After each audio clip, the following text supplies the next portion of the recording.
Good morning. The video I did yesterday didn't work out for me. I figured that Biden was going to be taken out of play because he's doing such a bad job and he's representing so poorly and his mental cognition is failing so bad that he would be taken out of the mix. You can watch that video if you want. It has yesterday's date and the headline. No other headlines there. I also said that based off the news I was seeing that we might have some complications with airplanes and when they switch over to 5G. I didn't see the news this morning, but I think that was getting bumped out, so they have a better chance to prepare for it, which is a good thing. So as far as today, going over Biden's presentation yesterday, his press conference, I watched the whole thing. It's like 2 hours. I watched it 1.5 times. The open questions, that's where I paid the most attention. And I was pretty wrong. I thought he was going to do horrible, right? His presenting was pretty good. His answering to the questions was horseshit. He deflected and blamed. So that's horseshit. But he didn't fumble a whole lot. I did expect to see more of that just based off of what I've saw so far. He did better than he's done before, and he stayed in it for a long time. He kept taking questions. That's fantastic. That's what you want to see in a president, when they don't just say, okay, I'm done, I'll see you guys later, and walk off while people are still asking questions. And you can tell, the video I said yesterday, the press is going to start to go after him more because, well, check the video from yesterday. And you could see that in the press conference that they were starting to, take the gloves off and starting to hit him a little harder. And Peter Doocy, I think it was, asked what his response is to 49% of Americans saying they're concerned with his cognitive decline. They're nervous about it. I don't know the exact words, but he's basically shrugged it off like, yeah, whatever. And we saw when he was running for president, the limited amount of times that he was in front of the public, he gaffed it a whole bunch, and he just sounded like he just got out of bed, or he was drunk or on medication. Something did not sound right, but he still made it to the presidency. And for his press conference last night or yesterday, he didn't do that bad, and he stayed with it. He was there for like the full 2 hours, which I applaud him for that. That's long overdue, and that's where you're going to gain a little more public confidence.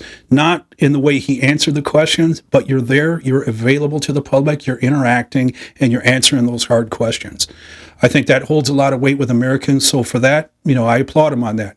But again, his answers for the questions were deflecting. And he said several times, what do the Republicans stand for? What do they stand for? Oh, okay. Let's go ahead and look at not what people think of Trump's personality, his tweets and all that other bullshit, what he accomplished for the economy, for jobs, for minority communities. What he accomplished was amazing. It was amazing. So, and that's what Republicans stand for, is everything there. Personal freedoms, screw mandates, keep your guns. We're going to do background checks on you. Make sure you're not out of your mind. Hold criminal. I didn't have my coffee. Not enough. Hold criminals accountable. I'm still going to post this. So you get crime under control. And he answered a lot of questions last night about COVID and about his last day's response to it, and how he didn't have the test ready when he should have. It just wasn't on the ball with it. And he said, get tested. You need to get tested, right? Get vaccinated, all that jazz, right? But then I was waiting for a reporter to hit him with this. So, okay, if that's so important, why do we have open borders? Why are we taking illegal immigrants that just cross the border and transplanting them over into Florida, Texas, Republican places, right? All across the country when they haven't been vaccinated. It's like you're trying to promote the spread, really? So it's contradictory, and there's a lot of things I said in other videos where there's contradiction. Tons of contradiction with the voters' rights that they're trying to push. Total contradiction. It's like they're saying, have your ID. If you're asking for voters to have their ID, it's racist, suppressing minority votes.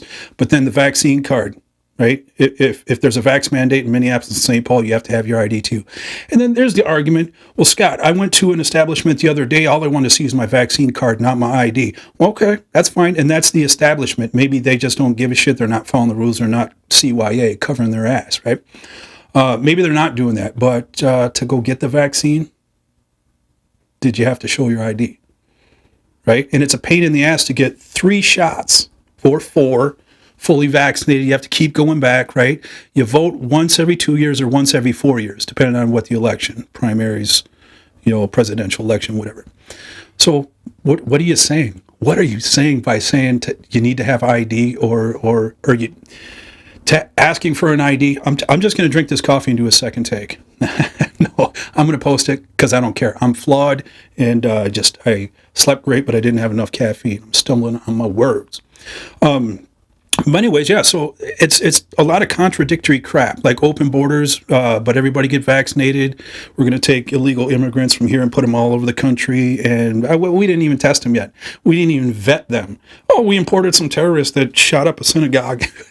There's so many different things that, and then they say white supremacy is the biggest home terroristic threat. What? I'm sorry, black on black crime is the biggest home terroristic threat. That's all there is to it. The most violence and robberies, guns, shootings. White dudes will pull some shit once every couple of years where they'd lose their mind and go shoot up a crowd of people, right? We just had a black convict run through a parade in Wisconsin. They called it an SUV. Now, Carl Rittenhouse somehow got turned into some racial thing. A white dude shoots other white dudes and it's a racist thing. Okay, I don't get that. But then we have a black guy run through a crowd of white people and kill and injure a bunch of them. And there's no racism involved. They call it an SUV, not a black criminal running through a crowd of white people, killing them. Is that a hate crime? If it was a white person running through a crowd of black people, the media would take that shit and it would be all over the place. It's a hate crime. Oh my God, I can't believe white supremacy again, you guys. It's so out of control. Racism is America's biggest problem. Whatever, all that jazz.